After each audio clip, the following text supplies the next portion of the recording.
Learning objectives. After completing this module, learners will be able to define the term federalism, list out the key features of federalism, record the dual objective of a federal system, describe decentralization of government functioning. What is federalism? The system of division of power of the government between a central authority and various state governments of the country is called federalism. A federation has two levels of government. Central government, the government which is responsible for the entire country in the matters of common national interest. The state governments, the government which is present at the state level and is responsible for the day-to-day administering of the state. There are two systems of government. Unitary system. Unitary system is a system in which all powers are centralized in the hands of central government. A single central government controls the whole state with full power. Federal system. In this system, the power and control is divided between central government and state government. Both are answerable to the people. Today, 25 of the world's 192 countries have federal political systems. Some of these include Australia, Brazil, China, India, the Russian Federation, and Belgium. Key features of federalism. There are two or more levels of government. India has 3 levels. Each level of government has its own jurisdiction in matters of legislation, taxation, and administration, even though they govern the same citizens. Powers and functions of each tier of government is specified and guaranteed by Constitution. The Supreme Court has been given power to settle disputes between federal governments. Fundamental provisions of Constitution cannot be altered by any one level of government. It applies to India also. Sources of revenue between different levels is specified by Constitution. There is mutual trust and agreement between the governments at different levels.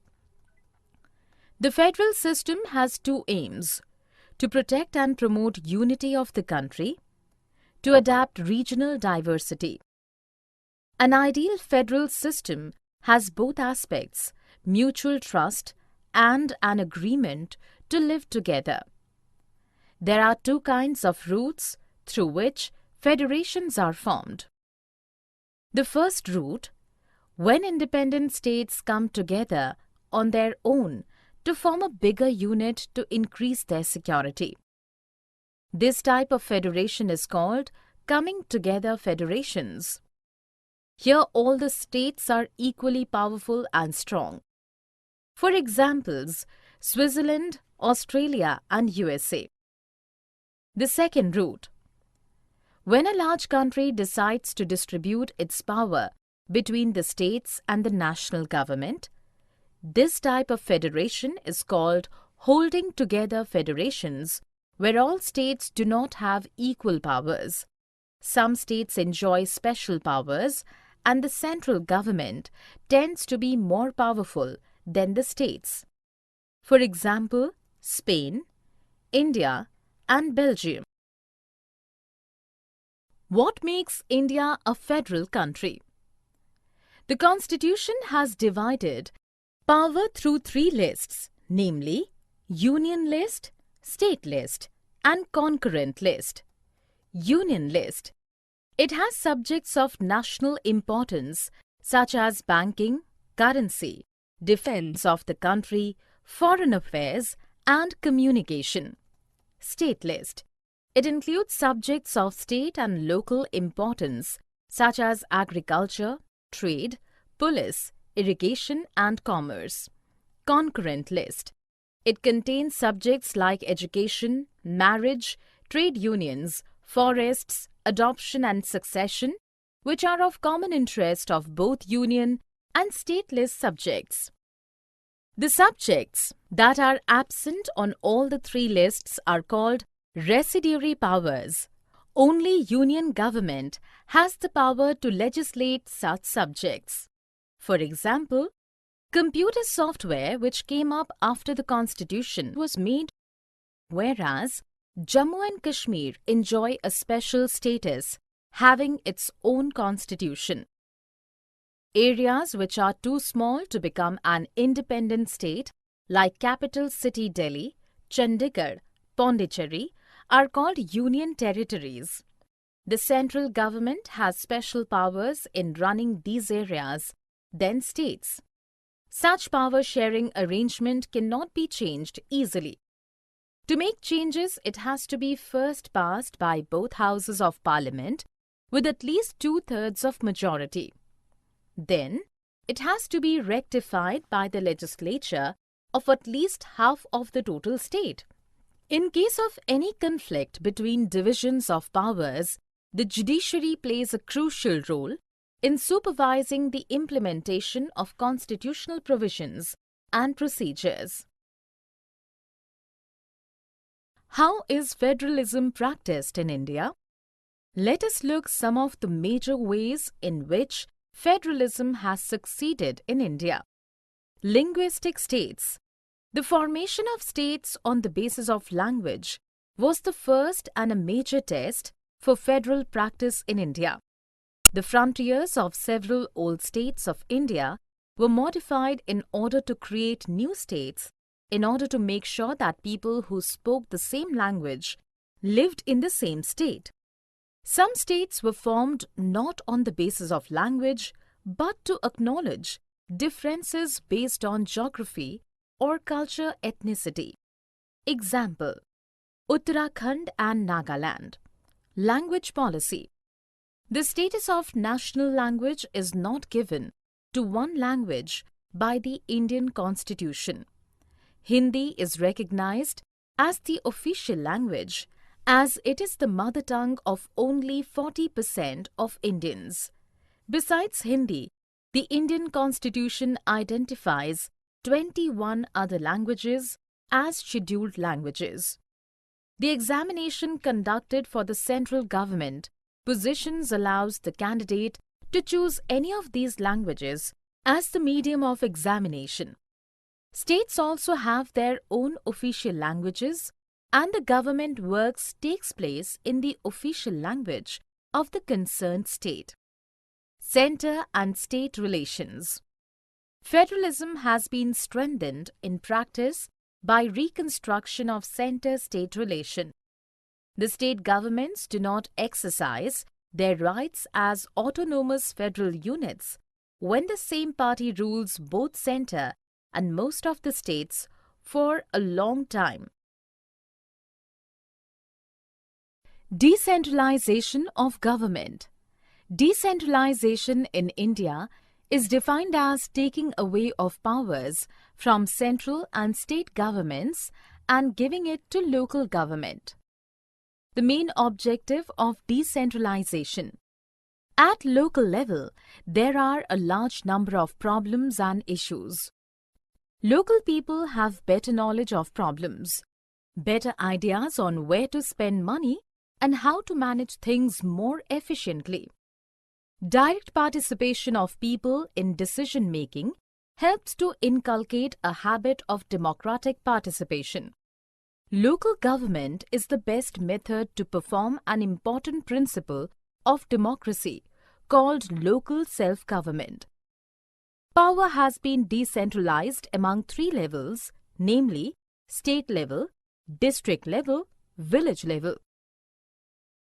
In 1992, a major step towards decentralization was taken by making an amendment in the Constitution to make the third level of democracy more powerful and effective. Constitutional Amendments, 1992. According to the Constitution, it is mandatory to hold regular elections to local government bodies. There is reservation of seats in the elected bodies for the scheduled tribes, scheduled castes, and other backward classes. At least 1/3 of all positions are reserved for women. State Election Commission, an independent institution, has been created in each state to manage, control, and supervise panchayat and municipal elections. The state governments have to share some revenue and power with local government bodies, but the nature of sharing differs from state to state. Rural local government. Rural local government is known as Panchayati Raj. The local government is divided into village level, block level, district level, village level.